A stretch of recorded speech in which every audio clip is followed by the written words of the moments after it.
台湾餐厅吃饭，很多店家都会在最后结账时额外在账单里面加上1成的服务费。但你有没有好奇过，如果你去了这家餐厅，似乎没有提供什么服务，连倒水都要自己来，那他们收这个服务费还有道理吗？今天就让我们一起来聊聊这个让人困惑的服务费吧。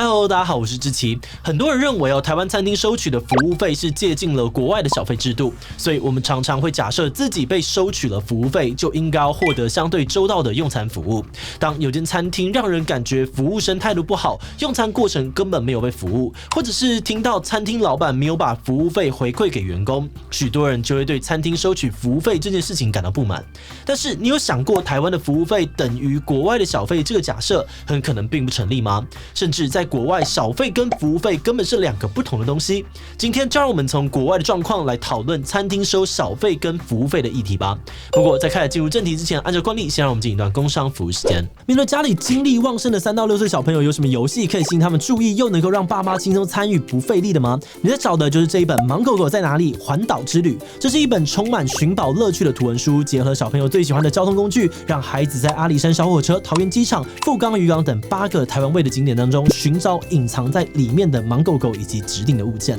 绘本的每一页细节都非常的丰富，仔细看的话呢，还会发现小人物们逗趣的一举一动，不仅好玩，更能够连带培养孩子看图说故事的能力，以及15分钟的专注力。目前盲狗狗环岛之旅呢，在官网有多项的优惠活动，输入志77的专属折扣码，还能够再打9折。现在就到资讯栏点击官网的连结，一起来找盲狗狗吧。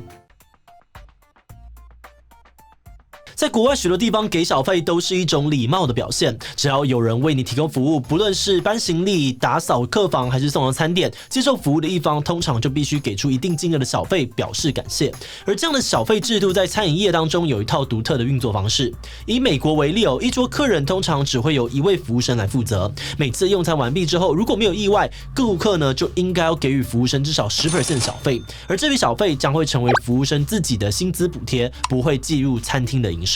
这个制度的原始精神呢，在于激励服务生提供更好的服务，展现更积极的工作态度，而顾客也能针对性的感谢为自己服务的店员，并依照自己的感受提高或降低金额来表达用餐的满意度。只不过这个制度在长期的演进之下，反而让很多的餐饮业者不给予服务生基本薪资保障，或是只提供最低薪资，让小费变成服务生收入的主要支柱，更渐渐的演变出只要有消费就要给小费的不成文规定。说起来，这样的小费制度跟台湾直接把服务费付给餐厅的模式真的是很不一样。但在研究的过程当中，我们发现在国外某些地方不只有给服务生的小费，还有另外一种给餐厅的服务费。这个服务费又是怎么运作的呢？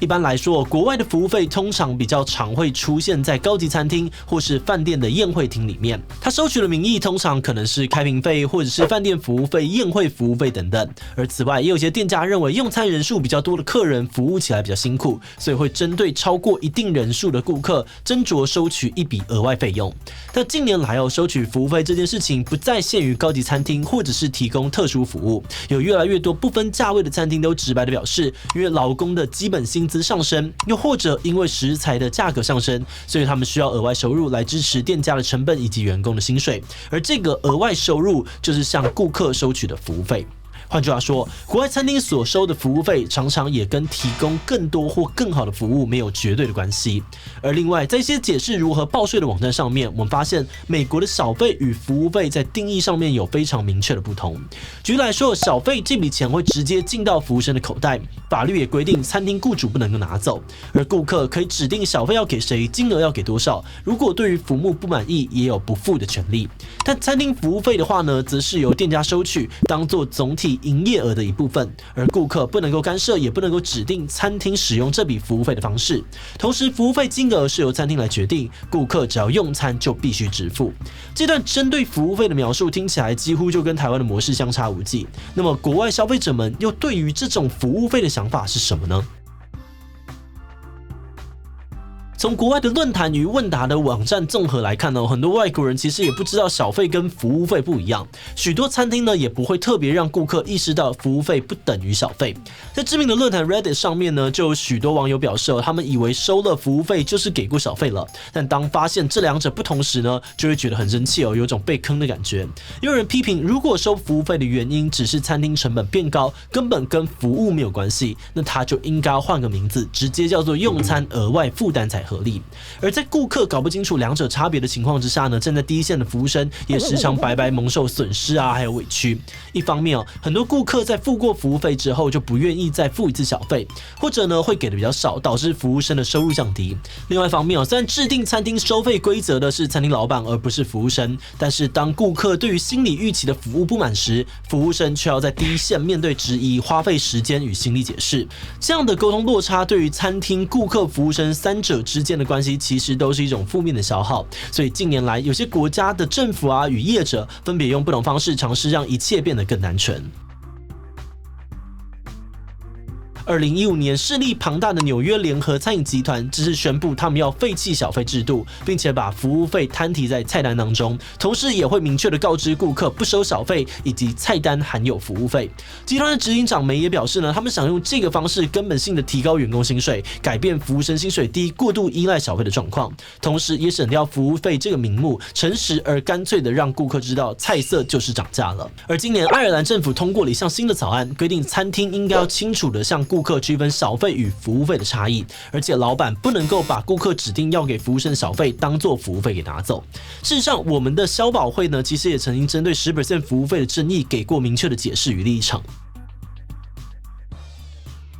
首先，消保会解释用餐这个行为呢是一种店家与顾客之间的契约关系，只要决定用餐，就表示顾客同意餐厅在事前明确制定的规则。也就是说，只要店家有把服务费明确的写在菜单上面，尽到告知的动作，那么顾客就有支付这笔金额的义务。但相反的，如果店家刻意的隐瞒服务费的存在，那顾客在结账时就可以拒绝支付这笔钱。那也因为用餐是店家与顾客之间的契约，所以顾客并不能够指定要把服务费给特定的服务生。至于店家要把服务费当成是营业额或者是服务生的薪资补贴，只是属于餐厅内部营运的决策，不在契约关系内，顾客也无法干涉。消保官也进一步表示，基于尊重市场机制的原则，政府不会去规定或者限制店家可不可以收服务费，或者服务费要收多少，因为每一间餐厅要怎么定价是店家的自由，一切都是交由消费者选择来决定市场的样貌。也就是说，基本上店家只要在事前清楚明确的告知，那么收取服务费这件事情在法律上面目前其实并没有什么问题。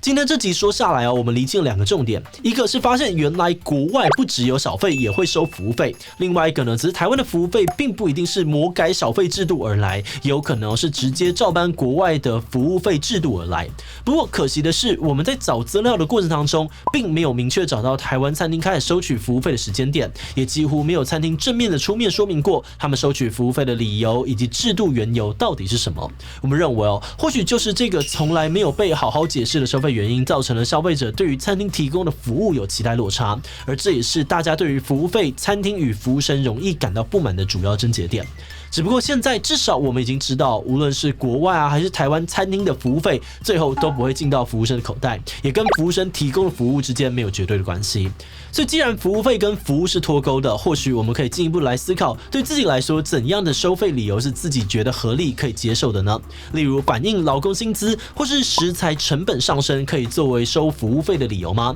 还是你认为其实无论什么原因都不应该收取服务费呢？无论你是哪一种想法只有先好好的厘清之后，才能够有意识的透过选择用餐的餐厅，或是积极的向别人倡导自己的理念，试着去改变目前让许多人都不太满意的机制跟现况。那么说到这里今天的提问呢，就想来问大家，你对于餐厅收取服务费的想法是什么呢？不论如何，餐厅都应该要先说清楚收取服务费的理由，比与其多收服务费，还不如直接把钱加在菜单上面。所以其实有收服务费也没有差，东西好吃最重要。第一，我决定以后不会再去会收服务费的餐厅消费，依其他留言告诉我们吧。最后，如果你喜欢今天影片，欢迎分享出去，让更多人知道原来国外也有服务费。此外呢，也可以点击这个地方看看营养标签真的准吗？以及台湾到底有没有美食。那么今天的这集7就到这边告一段落，我们就明晚再见喽。